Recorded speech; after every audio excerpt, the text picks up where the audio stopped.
With threats to our nation waiting around every corner, adaptability is more important than ever. When conditions change without notice, quick strategic thinking is crucial. And with obstacles consistently impending, determination is essential in overcoming them. It's this willingness, decisiveness, and resilience that sets Marines apart. With our fighting spirit, we don't just fight battles, we win them. Marines are the constant our nation counts on to fight the unknown. And through adaptable problem solving, we do just that. Learn more at marines.com. Thanks for choosing this free Anfield Index podcast. If you'd prefer to listen to this or any of our other shows without adverts, then now's the time to check out Anfield Index Pro. With AI Pro, you can supercharge your entire listening experience. You'll not only get all of our podcasts without the ads, but you'll have them far faster with our Quick Publish feature available exclusively for subscribers. AI Pro also puts you in the heart of our sound studio, with an option to listen to many of our shows live and interact with the podcasters in real time as the shows are recording. Upgrading couldn't be easier. AI Pro is available on all popular podcast platforms, and we have our own apps for Apple and Android. Just head on over to AnfieldIndexPro.com and get started today. Hello and welcome to the Daily Red, your lunchtime catch-up on all things Liverpool FC on a Wednesday in which not a whole lot is happening because it's a Wednesday and we have no midweek game. What is happening, I suppose, is every Dutch player, every player that's ever been within, 400 miles of Arne Slot is being linked to Liverpool. And it's genuinely quite funny to see some of the players because, by God, you wouldn't allow them play for the under-21s. The last couple of days, there's been a lot of Coop Miners. There's been a lot of Hanko, a lot of Gertrude, all decent players, none of them good enough to start for us. Gertrude could make some sense in that he can play 3 or 4 positions, so you do get that kind of versatility. Right back, centre back, defensive midfield, and he could probably do a shift for you at left back if you needed them to.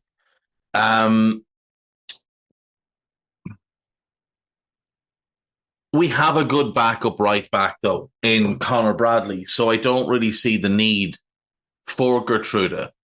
If Trent was to move into midfield, we would need to buy a starting right back, but we could do better than Gertrude. So I would say pass on him. Hanko is 26, failed miserably when he moved to Italy, has only ever really done well in secondary leagues, Slovakia and now in the Eredivisie. He is a good player at that level, can play centre-back or left-back, but doesn't really make sense for us because if we're going to bring in a left-footed centre-back, it would make a lot more sense to bring in a really young left-footed centre-back like a William Pacho or a Levi Colwell or someone like that. So I just don't think Hanko's good enough to play for us, frankly. I also think it would be a huge red flag if we went buying at Feyenoord. Like, look at some of the top managers over recent years that have come from clubs of that level to clubs of our level and gone back to buy from them, and it never works out well. It never, ever works out well. Like, it's not like this is a great Feyenoord team who've, won a European Cup or won a UEFA Cup even. Like when Mourinho came to Chelsea, he brought Carvalho and Ferreira with him, but they just won the European Cup, so that was different. That was a special team. This Feyenoord team are a good Eredivisie team, obviously won the Eredivisie last season, won the Dutch Cup this season, but there's nobody in that team that's worth us making a move for, that we couldn't get better elsewhere. The same goes for Mats Wiefer in midfield. He's a talented player, though if people could stop with the nonsense that he was a central midfielder before he moved to Feyenoord and that Slot turned him into a defensive midfielder, that would be great. Go and look at the 2021 season where he split his time between defensive midfield and central defence. In his second season, at Excelsior, he played as a box-to-box midfielder. But prior to that, he'd been a defensive midfielder and centre-back. Arnie just moved him back into his natural position. What else? Oh, Coop Miners. I mean, he's a good player. Like, he is a good player. He obviously did very well against us in the Europa League. But still, no. Just doesn't work for us. Doesn't make sense in an Arnie Slot team with Alexis McAllister already in place in that kind of playmaking midfield role. Few of the things that need to be put in the bin. The notion that Slot constantly inverts the right back. Not true. The notion that Trent will have the same role as he has now, not true. If you watch what Gertrude does at Feyenoord, he inverts in 3 different ways. Sometimes he inverts into a back 3, just slides across and forms a back 3. Sometimes he inverts into like the defensive half space, where he's in between the 2 centre-backs and the 2 midfielders on that right-hand side. And sometimes he will slide in next to the defensive midfielder. Most of the time when that happens, the left back also tucks in. And it's a 2-3 defensive shape. It's just that the fullbacks come a bit narrow. Otherwise, it would be a standard 4-1. But it's a 2-3 because they come a bit narrower. But he doesn't just wander into midfield the way Trent does and then stand about. A lot of time, he just holds the width and overlaps. Sometimes he'll underlap the winger. But he's not used in the same way Trent is used at all. There's far more variance to how Gertrude is used by Arnie Slot than what we're doing with Trent. Same thing with the left back. Sometimes they'll invert, but only into a 3. Never into a 2. Most of the time, they will overlap or underlap. They will get forward and join the attack. So the idea of playing a defensive left back doesn't really work in how he sets his team up. Now, if you could find maybe someone like Inacio who's really comfortable on the ball, they could play the Gertrude role, but on the left. But it would require Trent to do a lot more overlapping than he has in recent years. You'd be looking at getting Trent back to not even what he used to be. It'd be kind of a cross between what he used to be and what Robbo used to do, or what Robbo still tries to do. So he doesn't use his fullbacks the same as ours. He didn't reinvent the wheel with Mats Wiefer. He's not going to sign somebody who's not a defensive midfielder and is 26 or 27 and convert them. It's just nonsensical shite that people have made up in their own heads. It literally takes, I don't know, 3 hours on Y-Scout just to sit down and watch clips of Feyenoord. You can watch entire games in less than an hour. But they don't play anything like how we play. And again, this nonsense that people like Melissa Reddy are pushing, that his style of football was less of a departure from Klopp than Amorim, just isn't true. It just isn't true at all. Everybody getting caught up on the back 3 thing. Like, positional fluidity means that you're going to be in back 3s, no matter what your setup is, at different times in games. Formations these days are largely just something to show on the TV. Yes, you will defend in a certain formation, a certain shape, a certain set. But when you're attacking, that's largely irrelevant to what you're doing. Formations go out the window. Players move and cut and relocate and move again. So this idea that oh, Ruben Amorim wanted to play a back three, so it couldn't have been nonsense. Xabi Alonso plays a back three. Like, Slot's team often attacks from a back three. So, again, nonsensical. Sometimes they'll defend in a back three. Nonsensical stuff being made up by people that hadn't been talking about Arne Slot beforehand because, again, nobody was talking about him beforehand. I'm getting more excited about his arrival, though. Part of it is just wanting this season to be over. This season has been a horror show from the United Cup game to now. Was really, really good, obviously, before that, but has been a horror show since that. And personally, I can't wait for it to be over now. And unfortunately, that does mean the end of, Jurgen's tenure, but he looks like a man ready to leave. He does look like a fella who's ready to go. On This Is Anfield, there is a preview of Liverpool in May. There's a piece about Arne Slot. There's 30 of our favourite photographs of the Kop.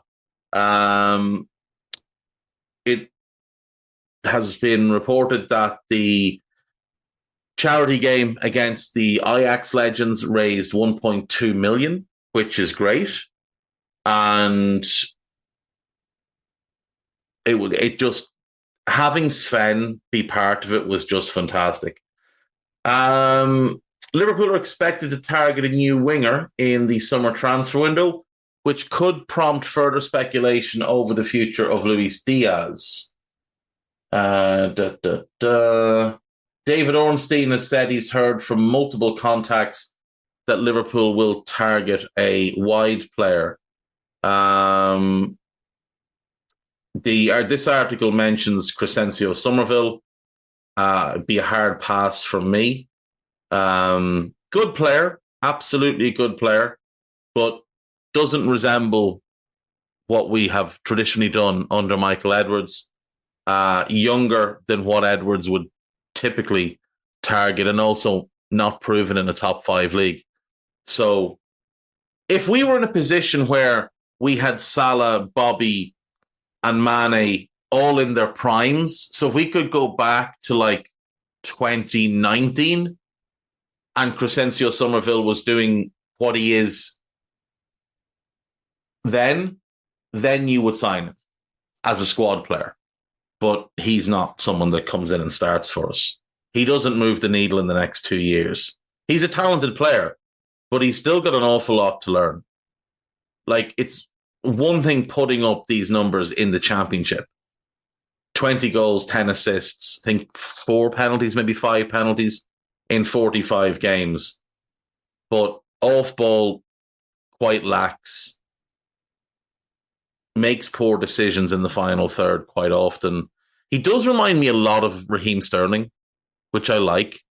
But again, he's not someone that's coming in and immediately raising the level of this team. And, Said Benrahma put up those kind of numbers in the Championship. It's a very different league to the Premier League. Others named here, Nico Williams of Athletic Club de Bilbao. 4 league goals this season. Johan Bakayoko, no to Eredivisie players. Michael Elise, absolutely. Kubo, interesting. Very, very interesting. Supremely talented. One of the best dribblers in the world. He's had such an unusual career to date. Signed for Barcelona as a kid. Turned out that it had been illegal for Barcelona to sign him when they did. Had to go back to Japan. Stayed there for 3 years. And then Real Madrid took a chance on him. Brought him in. Never then gave him an opportunity. Just loaned him out. He had 4 different loans. None of them were spectacular successes, but he was very, very young. But he's now in year 2 at Real Sociedad, and he's been consistently good for them. He hasn't exploded in the way I think a lot of people thought he might. Last season, there was a hint that this might be the big season for him. It hasn't quite worked out, but he has been very, very good and very impressive. Keito Nakamura, I mean, he's a good player. Again, he's not someone I think moves the needle for us. I think he'd be a good squad player. He hasn't really excelled in the games I've watched with Reims this year. He did look quite good at last year, but again, it's the Austrian league. So, it's a significant level below what he would be coming into. What's his numbers like this year? He wasn't doing great pre-Christmas, unless he's had an uptick since. I'm not sure. 4 goals, 1 assist in 22 games? No. That one's a bit foolish. Mohamed Kudus, though, he jumps out off this list. Him and Elise are by far the 2 best players mentioned in this article. And Elise is the same age as Somerville, as is Kubo, and they're both significantly better players. Elise has a buyout clause. I think it's 65 million. He's had some injuries this year. Well, one injury that reoccurred. He'd never been hurt before. He's been absolutely outrageous for Palace the last season and a half. This season, only 16 appearances, but 7 goals. And his creativity is just immense. Like, he's got 7 goals and 4 assists this season in the Premier League in 1,000 minutes. Like, that's really, really impressive. That's the type of thing you spend the money on. Last season, what did he do? Only 2 goals, but 11 assists. Like, that type of creativity, and he's a great set-piece taker, and he's versatile, and he's good off the ball. The year before, he was 4 goals and 8 assists in 1,500 minutes. There was no injuries that year. Palace were, he had a sore foot for a game or 2, but that's not an injury to knock. But Palace were being very careful with him because he's an absolute gem of a talent. Mohamed Kudus and him would make so much sense for us. Those 2 would be exceptional to get. If you sold Diaz and got those 2, Diaz would pay for one of them, and we should have the money to go and get the other. I know a lot of people are keen on Nico Williams. He's lightning, but the end product just isn't there enough. Keep seeing people say, oh, well, he's got, I think it's 12 goal involvements from 25 starts or something like that. But, like, that's not... What's that? Is that meant to be impressive? 4 league goals is 4 league goals. He's had 7 goals in all competitions. 14 assists to his credit, but 7 league goals in 33 appearances, just not doing it for me. That's La Liga. It's much easier to score in La Liga than it is in the Premier League. There's not one single good defence in that league. If we brought him in, again, he would make a ton of sense if we had prime Salah and prime Mane. Then Nico would make all the sense. But we don't. And we're not going to sign 3 wingers this summer. But we should sign 2. We should sign 2. Kudus should be 1. Ideally, Elise would be the other. But if it was Kudus and Nico, that wouldn't be bad. Wouldn't be bad at all. You're gambling with him because the goal numbers have never been there. Like, it's not like a thing that this is a down season for him. Last season, he got 6 league goals, 9 in all competitions. The year before, 3 in all competitions, none in the league, in 34 games. Like 118 games, in the senior team with 19 goals. That's just not getting it done. And yes, he is very, very young, but he's played a lot of minutes in his career. He should be further along in terms of his finishing. He's very erratic in front of goal. But he's a lot of fun to watch. He is a lot of fun to watch. But it's good to know that we are going to be targeting a winger. That is one of the three things that Arne Slot will need. If Salah stays, he needs three starters. He needs a winger to replace Salah on the wing so Salah can play more centrally. He needs a left back and he needs a holding midfielder.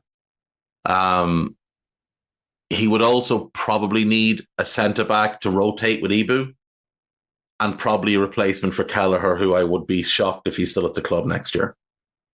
But we need to avoid some of the nonsense that's come into our recruitment in the last couple of seasons.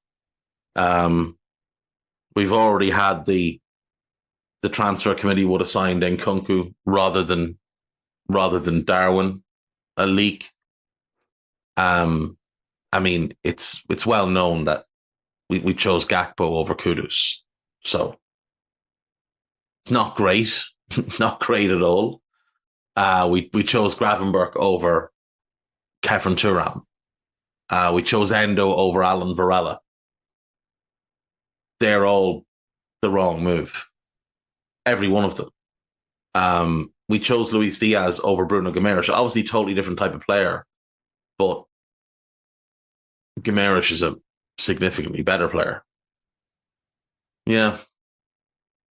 So we need to get things right like we used to. And with Edwards back and the structure being king, I would back them to get the recruitment right. Like, Bakayoko's really, really good. Really, really good. But I'd rather see him have an in-between move. And there's been some links for him to Premier League clubs. And the most notable one is Brentford. And that's the right kind of move for him at this time, is Brentford. That's the type of in-between move that makes a lot of sense for him. Goes there, even if it's only for a year, ideally 2 years, and then he gets his big move. That's the type of move that works. Nakamura would just be a hard pass. Nico, if he was the second one, Bakayoko if he's the second one, that'd be fine. But again, I think we can do better. Anyway, how are we for time? I've just been rambling.